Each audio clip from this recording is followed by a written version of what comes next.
To support this channel, visit the TCGplayer affiliate link in the description below. And if you want to support the channel directly, visit patreon.com/ManfredPlusMagic. As a patron, you'll have access to the community Discord where you can talk with myself and other friends about all things magic. And you'll find even more benefits for each tier, starting at $1 as a copper.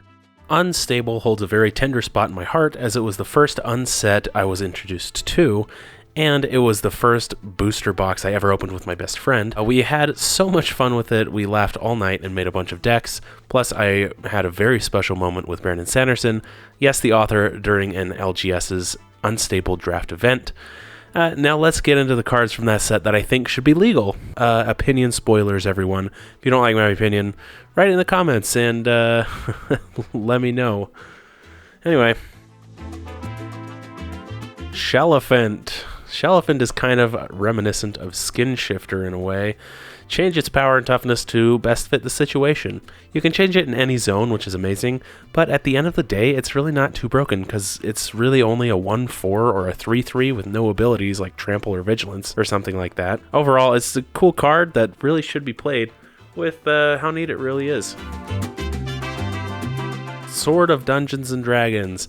Not only is this a goofily named card, but it's also a really powerful one. Compared to any other of the swords that have been printed, it's well costed and a bit broken, just like the other ones. +2/+2 and protection from rogues and clerics wouldn't have been out of place in Zendikar Rising, and making a 4/4 gold dragon on combat damage isn't that dissimilar from Sword of Body and Mind. And you rinse and repeat if you roll a nat 20, not unlike Delina Wildmage. Sure, the dragon is gold and not specific, but the rule could just be that it's all colors, like this semi-gold card, Sphinx of the Guild Pack. It's a cool card, and it's really not that broken when you think about it with everything else that have been coming out. So anyway, just think about it. It's pretty cool. 5-finger discount. Basically steal something from an opponent and then cast it later for any color of mana. That's not too bad considering Xanathar exists and does something similar on your upkeep. 5-finger discount is fun, and not only does it throw your opponents off, it doesn't keep them from casting spells like Xanathar does. Just saying. You just steal one thing. It's fine. Mad Science Fair Project. This is just a mana rock. It's not too good because you only get any color of mana 50% of the time, but if another card calls for die rolls, this basically adds a free die roll and some mana each turn. It's just a nice little touch for your die rolling deck. Speaking of die rolling, we got Willing Test Subject. Wonky creature type, sure, but being able to put a counter on itself when you roll a 4 or higher is kind of fun. Plus, it rolls a d6 with its activated ability at any time. Kind of a nice touch to that card. It pairs well with other cards as well, kind of like this next one. Chittering Doom. Whenever you roll a 4 or higher, create a 1/1 squirrel. See how these all pair nicely? Not broken, not overpowered in any way, just harmless little squirrels on a roll of 4 or higher.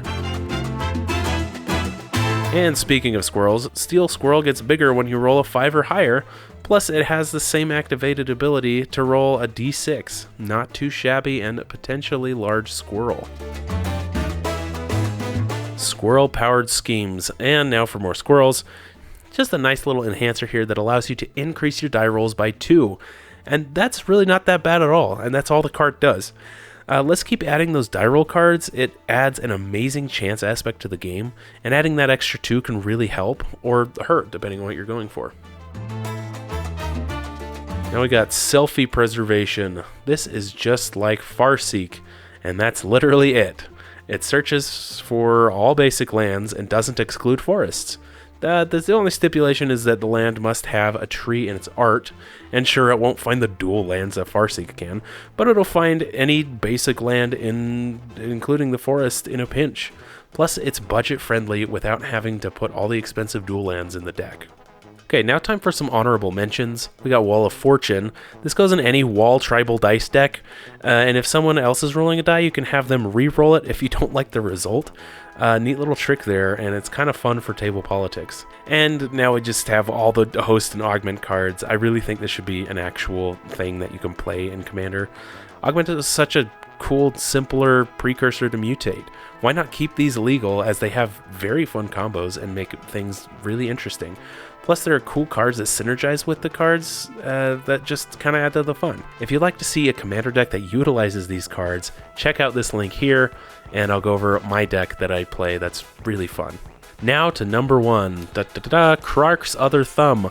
Krark's Thumb is an amazing card that lets you flip 2 coins instead of 1, making your odds better while pulling some dumb coin flip combo. Krark's Other Thumb does the same thing, but with dice instead. It would go really well in a Vrondis deck with all the die rolls there, and it really isn't out of place when you take a look at it. And the only thing making it illegal is that pesky silver border, and I think that's why they're making the next unset black bordered. Now, I love Unstable, and I love all the things that push the boundaries of what a card can be, and I'm really looking forward to Unfinity and all the crazy things that are about to happen there, and as I mentioned, the black borders, which is going to be just amazing. So, thank you for watching so much. What did you think of this video? What would you change? What would you add? Make sure you tell me in the comments below. And make sure you drop your deck list there too if you'd like to see your deck in a deck guide, deck tech form.